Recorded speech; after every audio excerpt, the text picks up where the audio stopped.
यस्य स्वयं प्रभावाप्ति प्रभावे कृत्स्नकर्मणः तस्मै संज्ञान रूपाय नमोस्तु परमात्मने नमोस्तु परमात्मने। यह श्लोकदेश नामक ग्रंथराज है। इसकी रचना आज से लगभग 1500 वर्ष पूर्व आचार्य पूज्यपाद स्वामी द्वारा संस्कृत भाषा में की गई है।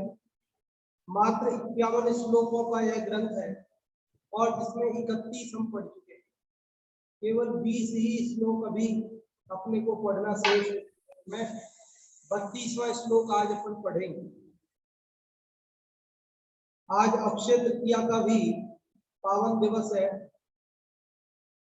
धर्म तीर्थ के प्रवर्तक ऋषभदेव और उनके लिए मुनि अवस्था में प्रथम आहार दान करके राजा श्रेयांश दान तीर्थ के प्रवर्तक हुए। ऐसा आज अक्षय तृतीया का पावन दिवस है। अभी अपन जो प्रकरण चल रहा है उसी की चर्चा कर रहे हैं। देखिए 32वां श्लोक। परो प्रतिमुत्सज्य शोककार परो भव कुर्वन् परस्याज्ञो दृश्यमानस्य लोकः। इस 32वें श्लोक में क्या बात बताई जा रही है? इस 32वें श्लोक में ये कह रहे हैं परो प्रतिम उत्सृज्य। परो प्रति अर्थात परोपकार। परो प्रतिम उत्सृज्य। उत्सृज्य मतलब छोड़कर। परो प्रतिम उत्सृज्य करने का वैसा क्या अर्थ हो गया? परोपकार को छोड़कर। क्या? परोकृतिम मतलब परोपकार को, उत्सृज्य मतलब छोड़कर। तो परोकृतिम उत्सृज्य क्या अर्थ हो गया? परोपकार को छोड़कर। सोपकार परो भव। सोपकार मतलब क्या? स्व। स्व मतलब अपना। उपकार। सोपकार मतलब अपना उपकार। पर मतलब परायण। सोपकार पर मतलब अपने उपकार में परायण भव हो। पहली लाइन का सीधा सरल अर्थ क्या हुआ कि परोपकार छोड़कर सोपकार करो, मतलब अपना उपकार करो। दूसरे का उपकार करना छोड़कर अपना, अपने आत्मा का उपकार करो, ये बात बता रहे हैं। और आगे क्या कह रहे हैं? उपकुर्वन् परस्य अज्ञो। अज्ञ मतलब अज्ञानी। अज्ञानी व्यक्ति क्या करता है? तो अज्ञानी व्यक्ति तो उपकुर्वन् परस्य, पर मतलब दूसरे का, परस्य मतलब दूसरे का, उपकर्मण उपकार करता है। अज्ञानी क्या करता है? परस्य उपकुर्वन्, पर का उपकार करता है। दृश्यमानस्य, जो दिखाई देता है उसका उपकार करता है। जो सामने दिखता है, आंखों से दिखता है ना, उसका उपकार करता है। लोकवत, लौकिक जनों की तरह। क्या अर्थ हुआ? क्या समझ में आया इस श्लोक का? कि अज्ञानी व्यक्ति को लौकिक जन की तरह जो सामने आंखों से दिखता है ऐसे पर का उपकार करता है। लेकिन आचार्य पूज्यपाद स्वामी कहते हैं कि देखो, पर का उपकार छोड़ो, अब क्या करो? अपना उपकार करो। किसका करो?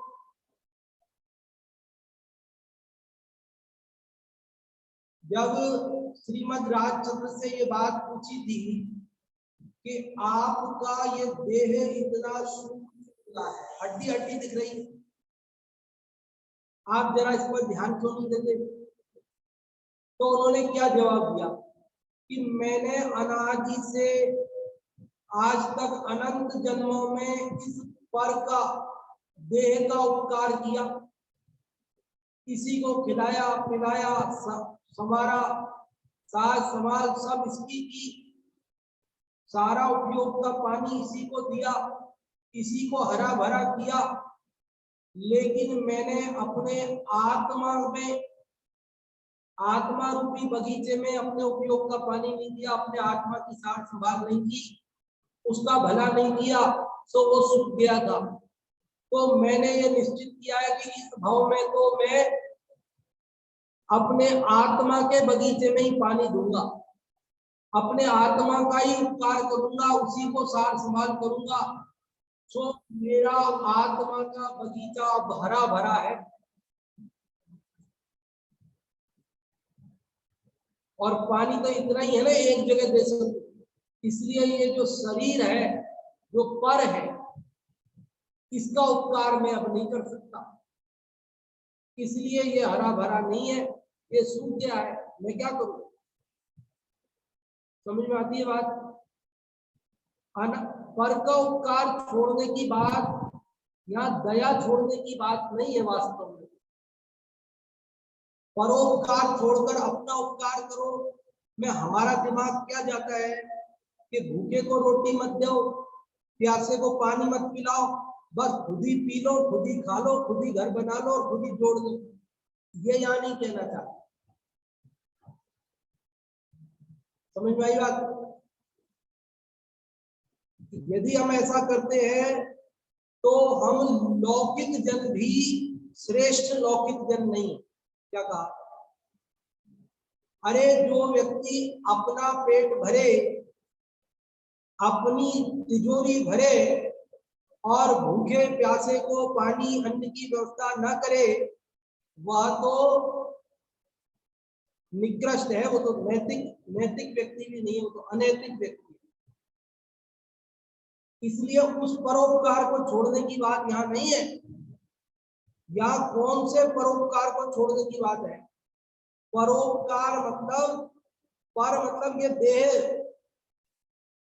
ये हम जिसको अपना उपकार समझ रहे हैं ना, मैं तो मेरे पेट की, तो तू तेरे पेट की सोच रहा है ना, यही परोपकार है। ये परोपकार छोड़ दे अपने, तो पेट तेरा नहीं। तो मैं तो मेरे घर की, मैं तो मेरी गाड़ी की, मैं तो मेरे कपड़ों की सार संभाल करूंगा, फिर ये तेरे नहीं है। बहुत बढ़िया। आदिहिदम कादव्यम यदि कदी, एक मिनट, एक गाथा आपके यहाँ जो चलती है ना, काम मिलेगी है, चैट का ऑप्शन नहीं आ रहा। ये एक गाथा आप लोग पढ़ते हैं ना, पहले भाई साहब ने यहाँ पे सुनाई थी आपको, भाई साहब आए थे तो उन्होंने आपको एक गाथा सुनाई थी ना, आदहिदम कादव्यम। तो आज चश्मा और भूल गया, तो बड़ा आदहिदम कादव्यम यदि कदि परहिदम पिकादव्यम आदहिद परहिदादो आदहिदम शुद्धुकादव्यम। तो याद है नहीं? ये हर्षिता को याद है गाथा, इसी ने यार चैट बॉक्स में लिखा, तो वो मेरे को जितना देखना आता है। तो क्या ये बहुत प्रसिद्ध गाथा है अपनी जैना गम की। इस गाथा में क्या कहा है? आद हिदम कादव्यम, आत्महित करना चाहिए। क्या है? आत्महित करना चाहिए। और आगे क्या है? आद हिदम कादव्यम यदि सकति परहिदम भी कादव्यम, यदि संभव हो तो परहित भी करो। परहित करने की मना थोड़ी ही की है, लेकिन आत्महित छोड़कर परहित करने की बात नहीं। और आगे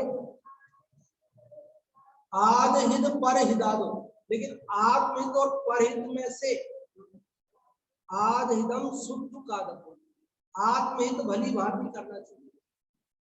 अगर हमें चुनना हो, दो में से एक ही करना हो, तो क्या करना चाहिए? आत्महित ही करना चाहिए। देखो जगत तो परोपकार को ही सबसे बड़ा धर्म मानता है। परोपकार पुण्याय पापाय परपीडनम, ये बात कहता है। तो इतनी बात तो सही है कि परोपकार पुण्याय, लेकिन परोपकार धर्माय नहीं है। परोपकार से पुण्य तो होता है, लेकिन परोपकार से धर्म नहीं होता। पुण्य और धर्म में अंतर है। पुण्य से स्वर्ग आदि की प्राप्ति होती है, पुण्य से स्वास्थ्य की, धन की, अनुकूलता की, प्रशंसा की प्राप्ति होती है, लेकिन जन्म मरण का अभाव नहीं होता। और धर्म से जन्म मरण का अभाव होता है, मुक्ति होती है। इसलिए जैन दर्शन में धर्म करने की विशेष प्रेरणा दी है। पुण्य का निषेध तो नहीं किया है, लेकिन पुण्य में अटकने का निषेध किया। अब ये संतुलित मैं बहुत सोच करके है ना, पुण्य का सर्वथा निषेध यहाँ नहीं किया है, लेकिन पुण्य को सर्वथा उसी में अटक जाए उसका निषेध जरूर किया है। पुण्य को धर्म मानने का निषेध किया है। पाप से बचने के लिए पुण्य में लगने की प्रेरणाएं भी खूब दी गई है।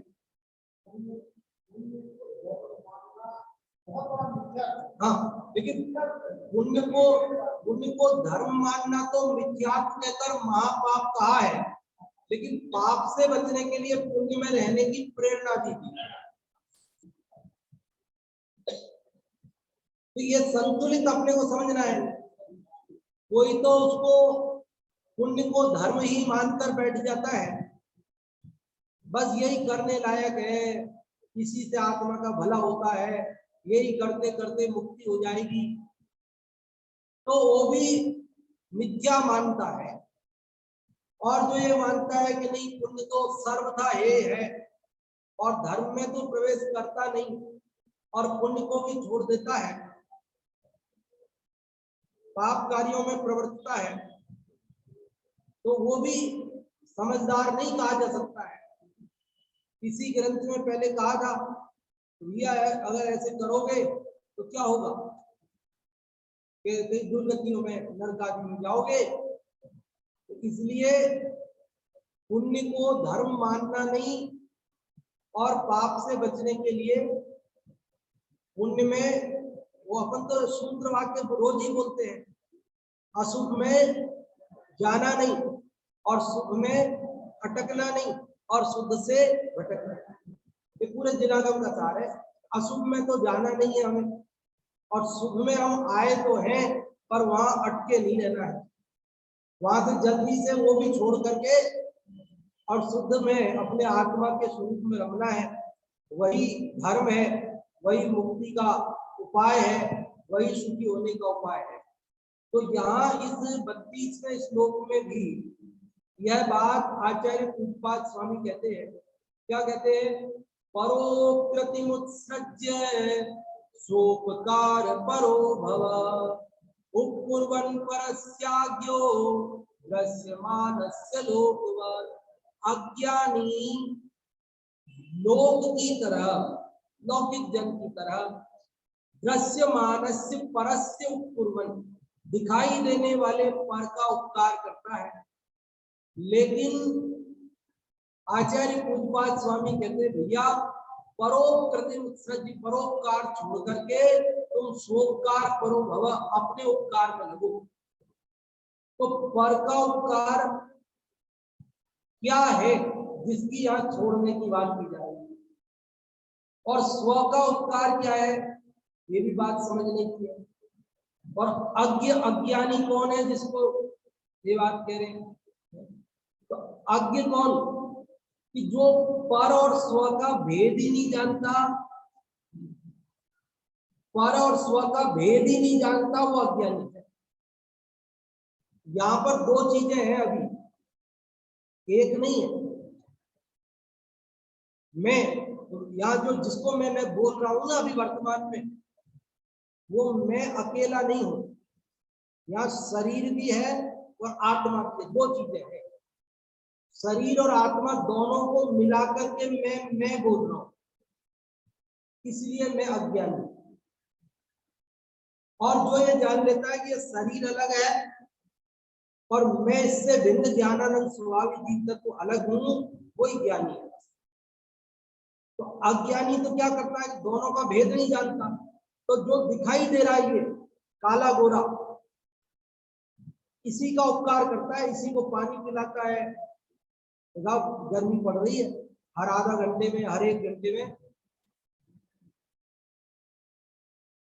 इसको पानी पिलाना है। बोतल पास में रख लो। जैसे सब्जी बेचने वाला ऐसे पानी छिड़कता रहता है उसके ऊपर थोड़ी थोड़ी देर में, ऐसे हम इसके ऊपर थोड़ी थोड़ी देर में पानी छिड़कते रहते हैं।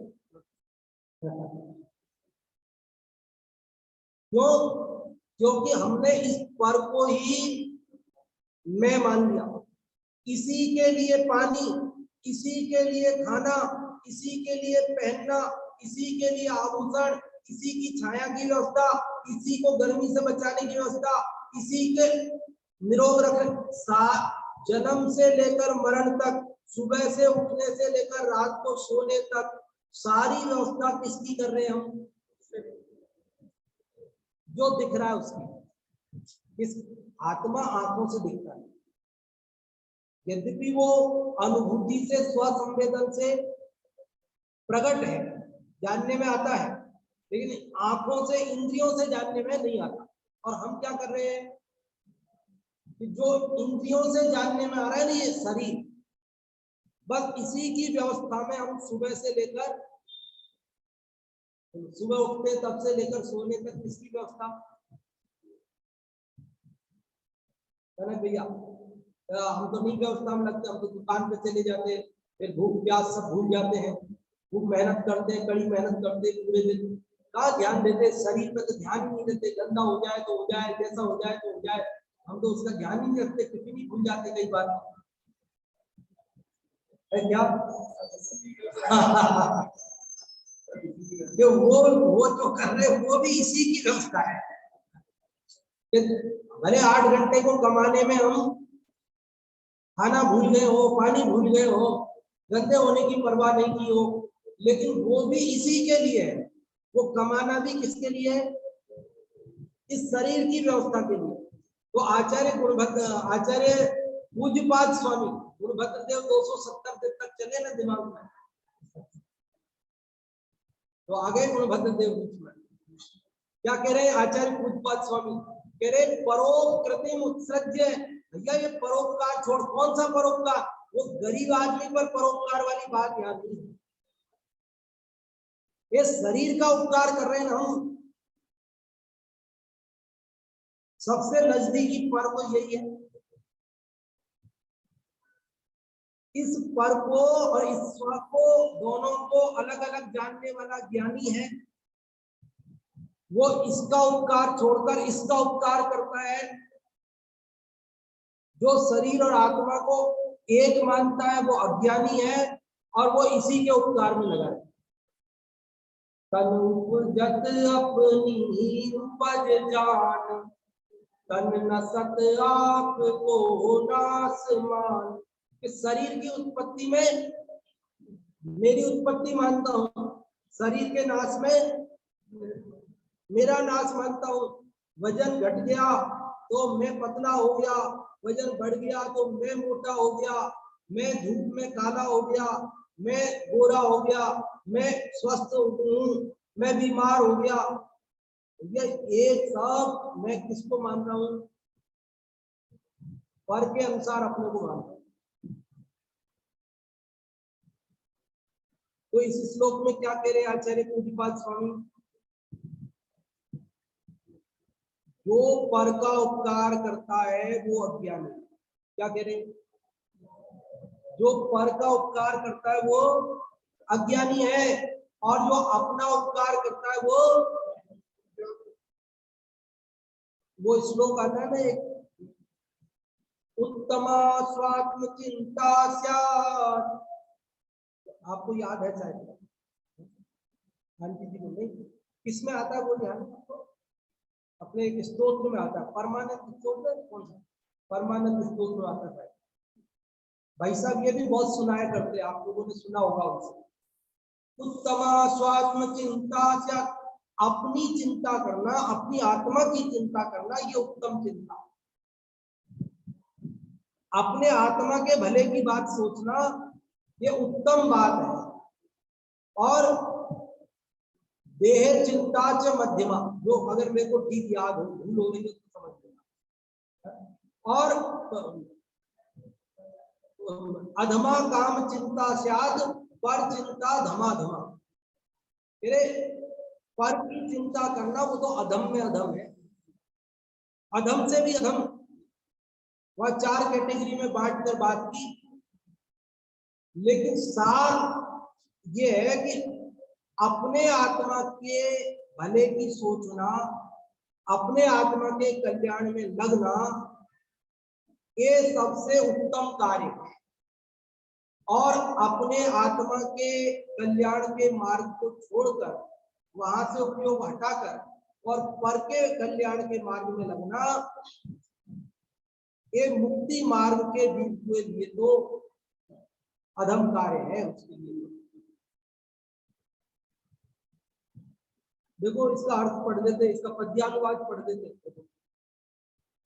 अतः प्रगट देहादिका मूढ़ करत उपकार, सज्जनवत बन तज जिय कर निज उपकार। अतः प्रगट देहादिका, इसलिए जो प्रगट मतलब सामने दिखाई देता है ना, देह आदि, उनका मूढ़ करत उपकार, मूढ़ मतलब मूर्ख अज्ञानी व्यक्ति उसका उपकार करता है शरीर का। सज्जनवत बन, भैया सज्जन बन जाओ तो, यह तज, ये छोड़ दे, क्या छोड़ दे, शरीर का उपकार करना छोड़ दे, तो क्या करे, जिय कर निज उपकार, जीव तू निज का उपकार, अपना उपकार कर, अपना कल्याण कर। परोपकार कथनचित हे है और कथनचित उपादेय। परोपकार को सर्वथा हे नहीं कहा है और परोपकार को सर्वथा उपादेय भी नहीं। हमारे यहाँ तो कथन सारे कथनचित ही होते, सर्वथा तो होता ही नहीं। जैन आगम में सारे कथन स्यादवाद से होते हैं, एकांत रूप नहीं है।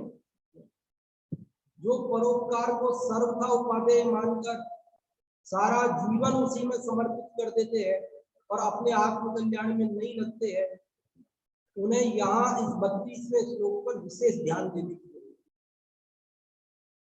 है। कई लोग परोपकार के काम को करते हैं, मतलब परोपकार की अब 2 बातें हो गई है, मैं बीच बीच में 2 तरह की बातें कर गया हूँ, तो आपको क्लियर समझ में आ रही नहीं आ रही। स्व उपकार में तो एक ही बात है, अपने आत्मा का कल्याण, और वो तो करने लायक है, उसमें तो कोई बात है नहीं।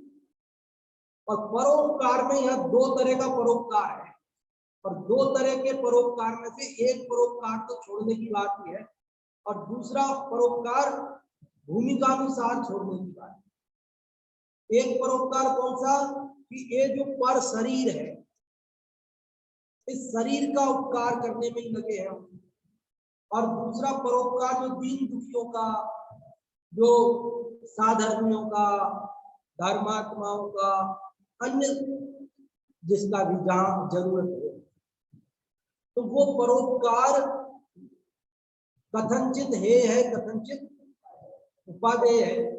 लेकिन आत्म कल्याण की दृष्टि से देखा जाए तो सब झंझट छोड़ करके आत्म कल्याण में लगना है। यदि उपयोग अपने में रम जाए तो इससे बढ़िया बात दूसरी हो नहीं सकती। पर अगर नहीं कर सकते हो, मान लो अंदर नहीं लग रहा हो, तो फिर पाप से बचने के लिए पुण्य कार्यों में प्रवृत्तता है, लेकिन उस पुण्य को उपादेय नहीं। देखो यहाँ क्या कह रहे हैं आचार्य कृपाल स्वामी, कि आप परोपकार छोड़ो, स्वोपकार करो, अपना उपकार। तो ये बात पूज्यपाद स्वामी को मालूम नहीं। पूज्यपाद स्वामी ये कहकर और ये लिखकर क्या कर रहे थे, समझ में आई बात? वो ये श्लोक देश लिख रहे हैं, 32वां श्लोक लिख रहे हैं, तो ये श्लोक परोपकार के लिए लिख रहे हैं कि स्वोपकार के लिए? उन्होंने ये ग्रंथ किसके लिए लिखा? हमारे उपकार के लिए कि उन्होंने अपने उपकार के लिए?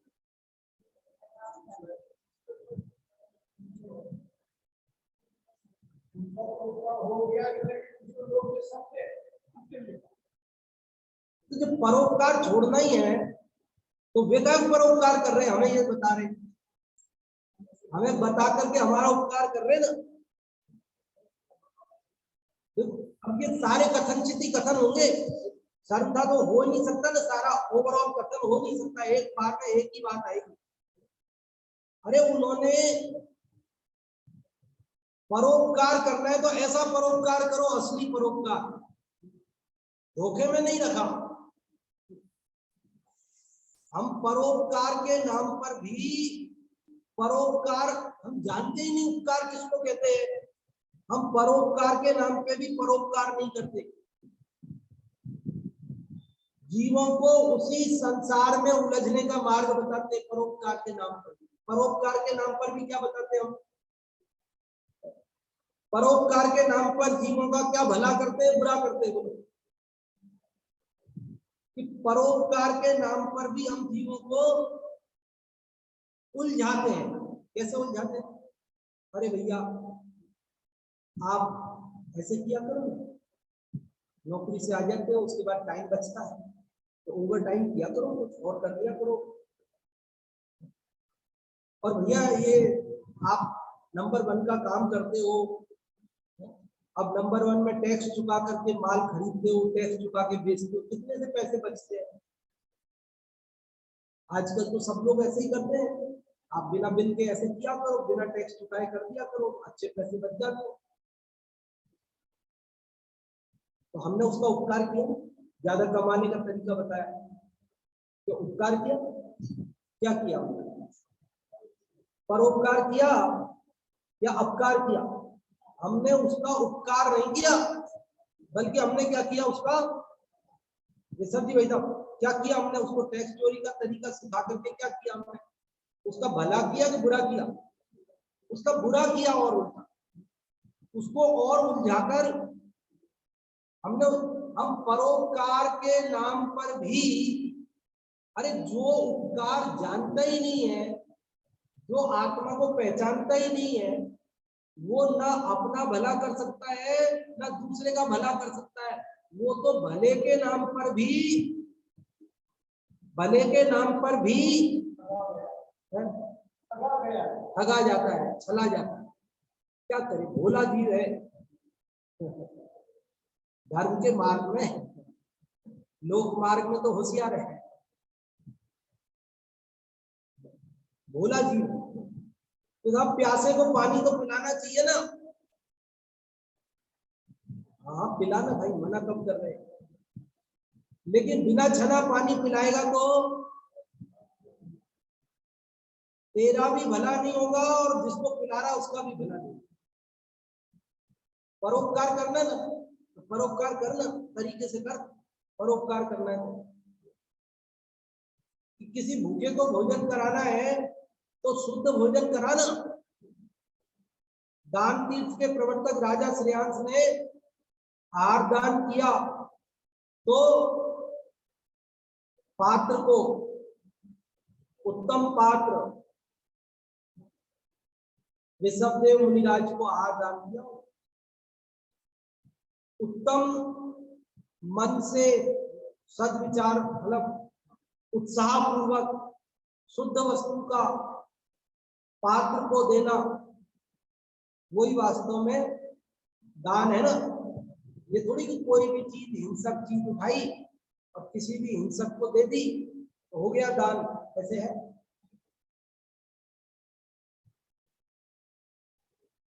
और उत्साह तो है नहीं चित्त में, और बस ठीक है देना है तो देना है, कहीं भय से, कहीं लोभ से, कहीं प्रशंसा के कारण से, अन्य किसी कारण से, वो तो है नहीं। इसलिए यहाँ पर परोपकार का जो रहस्य है, उसका जो वास्तविक स्वरूप है, वो भी समझे तो वास्तव में देखो, टोडरमल जी साहब ने लिखा कि वास्तव में परोपकार कौन करते हैं? मेरे सर्वज्ञ परमात्मा दिव्य ध्वनि द्वारा तीर्थंकर परमात्मा जैसा उपकार करते हैं ना, वैसा उपकार कोई नहीं करता। तीर्थंकर परमात्मा जीवों को मोक्ष का मार्ग बताकर असली उपकार करते हैं। वैसा उपकार करो तो करो ना परोपकार।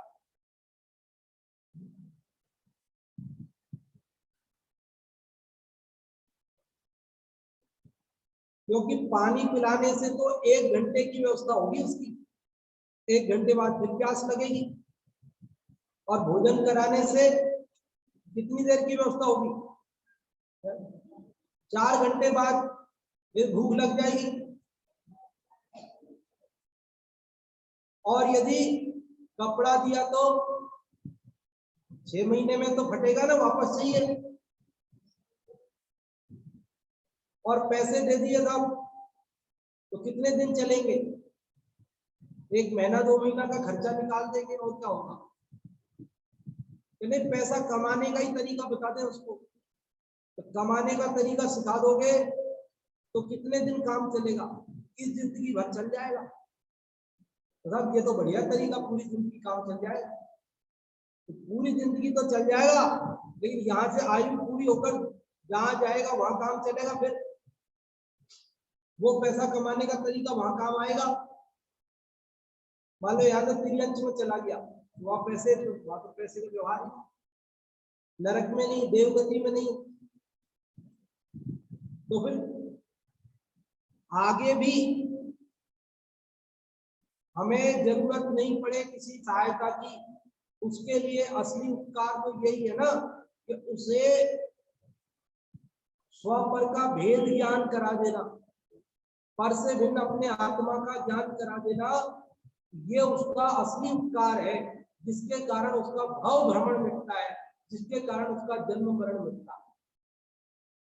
तो परोपकार छोड़कर सोपकार करो, ये कहकर वो क्या कहना चाहते हैं कि सारी जिंदगी हम इस शरीर को ही अपना मानकर, मैं मानकर इसी के उपकार में लगे हैं। आचार्य देव कह रहे भैया ये झंझट छोड़ो, अपने आत्मा को पहचानो और उसका उपकार, अपने आत्मा का कल्याण। देखो इसका अर्थ पढ़ते हैं, आप में से कोई पढ़ेंगे अन्वय अर्थ? अन्वय अर्थ पढ़िए। हाँ,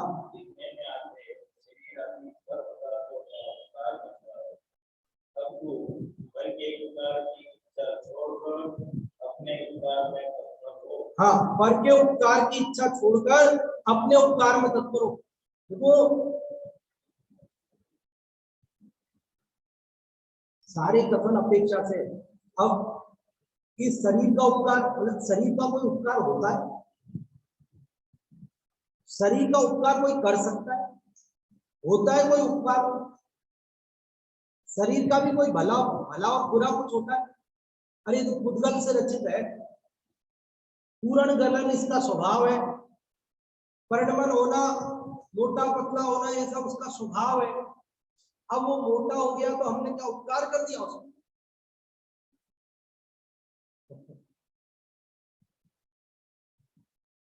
ये उपकार करते हैं हम पर का, शरीर का, ये कहना भी व्यवहार है वास्तव में। परमार्थ से तो शरीर का उपकार होता ही नहीं, और शरीर का उपकार कर ही नहीं सकते। एक द्रव्य दूसरे द्रव्य का उपकार कर ही नहीं सकता।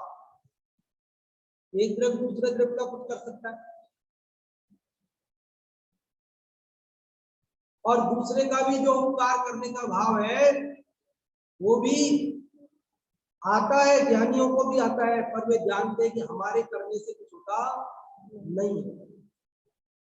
हमारे करने से कुछ होता, अगर करने से होता हो तो तीर्थंकर परमात्मा तो सारे जगत को मोक्ष में ले जाए अपने साथ में।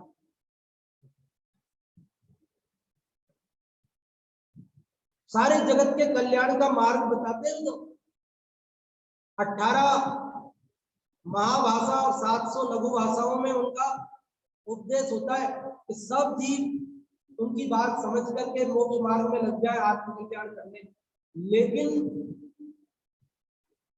जो स्वयं कर लेते हैं उनका हो जाता है, नहीं करते हैं उनका नहीं होता। बाकी परोपकार करके भी परोपकार कर सकते हैं। कोई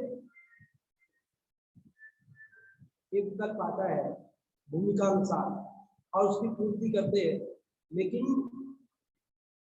शरीर का तो उपकार होता ही नहीं, लेकिन अन्य किसी का भी उपकार करना हमारे हाथ में। बड़ा मतलब गजब सिद्धांत है जैन दर्शन का। बाकी अन्य अन्य धर्म दर्शनों में ये बात नहीं है। वहां तो केवल इतनी सी बात है कि ये दूसरे का भला करो। 18 पुराणों का सार यही है कि परोपकार पुण्याय पापाय परपीड़ित। और इसलिए बहुत लोग तो हमारे जैन भाई भी बहुत लोग तो यही कहते हैं भैया दीन दुखियों की सेवा करो, परोपकार करो, बस यही धर्म है, सबसे बड़ा धर्म यही है, इससे बड़ा कोई धर्म है। और इसलिए वे लोग परोपकार के कार्यों में जीवन भर संलग्न भी रहते। कई लोग जो है रविवार छुट्टी के दिन हॉस्पिटल में जाते हैं, कई रिटायर होने के बाद जाते हैं, वहाँ अनजान लोग जिनको जानते नहीं है उनकी मदद करते हैं। वहाँ गाँव से आते हैं ना बेचारे, उनको पता नहीं किधर डॉक्टर बैठता है, कहाँ दवाई मिलती है, ब्लड की जरूरत हो तो कहाँ मिलेगा। तो वो सब वहाँ बैठ करके निःशुल्क रूप से सेवा भावना से जिनको जानते नहीं उनकी मदद करते। आओ हम दिखाते हैं आपको, आओ हम दवाई दिलाते हैं। किसी के पास पैसे नहीं हो तो पैसे भी खुद दे देते हैं। कहीं पर ब्लड की जरूरत हो तो ब्लड दिला देते हैं, खुद दे देते हैं ब्लड। परोपकार के कामों में लगे रहते हैं। लेकिन जैन आचार्य कह रहे भैया उसका निषेध सर्वथा नहीं समझना, लेकिन भैया तुम यही करते रहोगे सारी जिंदगी और मैं शरीर से भिन्न आत्मा हूं, उस आत्मा का ध्यान करके अपने आत्मा का कल्याण नहीं करोगे तो ये मनुष्य भाव तो चला जाएगा। और वैसे भी हम किसी का भला करना चाह करके भी भला,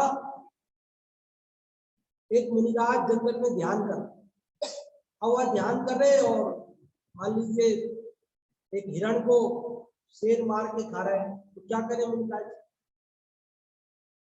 परोपकार करें ना, क्या करें? उठकर भगाए उसको, शेर को खाने नहीं था हिरण को।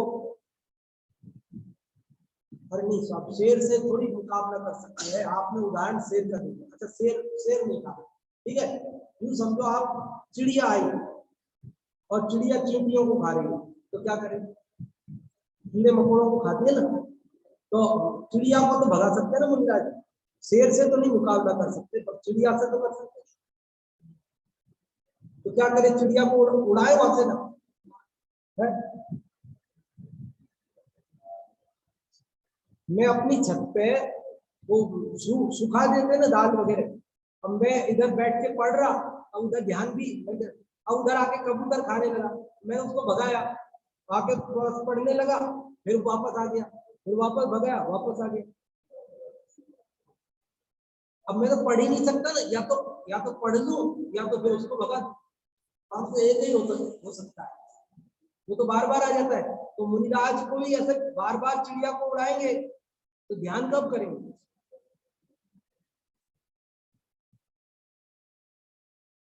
ये तो बात गलत है आपकी। आप जो है मतलब ये बात कैसी करते हो, परोपकार नहीं करो आत्मा का उपकार करो, ये तो बात जची नहीं। क्यों जगत को जचेगी ये बात? तो आचार्य देव कहते हैं देखो वस्तु स्वरूप समझो,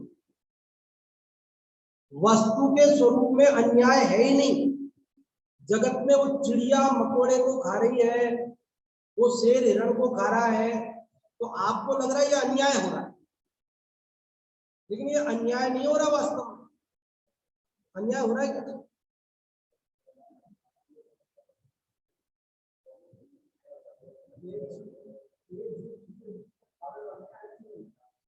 मैं यही तो पूछ रहा हूँ आपसे, आप ये कहना चाहते हो अन्याय है? देखो बाबू जी, देखो ऐसा है, एक ये कहानी आपने सुनी होगी कि एक मेमना नदी पे पानी पी रहा था, और जिधर से पानी बहकर आ रहा था उधर ऊपर की ओर एक शेर पानी पी रहा था, और शेर ने उस मेमने से कहा कि मैं तेरे को खाऊंगा। बोले क्यों? क्योंकि तूने मेरा पानी झूठा कर दिया। तो उसने कहा महाराज, पानी तो आपकी तरफ से आ रहा है, आपका झूठा मैं पी रहा हूँ, मेरा झूठा तो आपकी तरफ जा ही नहीं रहा, वो तो इधर बह रहा है, मेरी क्या गलती है, आप मेरे को क्यों खाओ दे रहा? तो उसने कहा है चुप कर, जवान लड़ाता है, अभी नहीं किया तूने झूठा, लेकिन 6 महीने पहले किया था, 6 महीने पहले तू ऊपर पी रहा था, मैं नीचे पी रहा था, तो उसकी वजह से आज तेरे को खाऊंगा। उस दिन तू भाग गया, मेरे पकड़ में नहीं आया, आज पकड़ में आया तो मैं तेरे को खाऊंगा। तो भी हमको लगता है कि अरे ये तो अन्याय है, पानी झूठा कर दिया तो क्या जान लोगे क्या उसको? वो तो नदी है, पानी है, सबके लिए है, इसमें क्या झूठा और क्या सच्चा? कितने ही लोग पानी पीते हैं, उसमें मछलियां पी रही है, वो झूठा कर रही है, उससे क्या है, फर्क पड़ता है? ये तो अन्याय है, ये तो अन्याय है। तो बोलो, हमने अवधि यानी मुनिराज से पूछा, सर्वज्ञ परमात्मा से पूछा, साहब ये अन्याय है कि नहीं है, ये बेवजह इसको मार के खा रहा है? तो उन्होंने कहा कि पिछले भाव में ये शेर था, ये जो मेमना है ना अभी, ये शेर था, और अभी जो ये शेर है ना, ये मेमना था। जब पिछले भाव में इसने इसको मार के खाया था, तो अब उसके बदले में ये इसको मार के खा रहा है। जो इसने पहले किया था उसी की सजा इसे अभी मिल रही है, इसमें कोई अन्याय नहीं हो रहा है।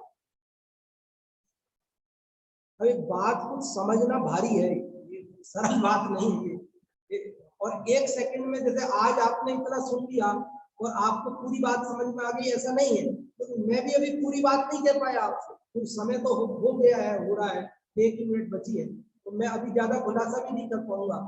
तो आप अभी इसको समझना कि हमें और समझना है इस बारे में। आप अभी ये बात को ऐसा नहीं समझना कि हमें पूरी बात समझ में आ गई, आप ये समझना कि अभी हमें और समझना है इस बारे में, ठीक है? तो समय समय पे अपन और चर्चा आती रहेगी और इसकी चर्चा करते रहेंगे, और आपको जितने भी प्रश्नों शंकाएं हो वो पूछ लेना, कोई गलत अभिप्राय लेकर मत जाना, जीवों के प्रति निर्दयता का परिणाम भी नहीं रखना। हम क्या करें, वो तो किया है तो भोग रहा है, ऐसा निर्दयता का परिणाम भी नहीं रखना, लेकिन आत्म कल्याण छोड़कर परोपकार में सारा जीवन लगाकर आत्म कल्याण से वंचित भी नहीं होना। भूमिका अनुसार यथा योग्य परिणाम जीव को आते हैं, उनका निषेध नहीं है, लेकिन आत्म कल्याण मुख्य है, ये बात यहाँ समझना। बहुत सारी बातें हैं। आज अपन ने कौन से नंबर का श्लोक पढ़ा? 32 नंबर का। इस 32वें श्लोक में आचार्य पूज्यपाद स्वामी ने हमें क्या कहा, एक तो लाइन में बताइए आप।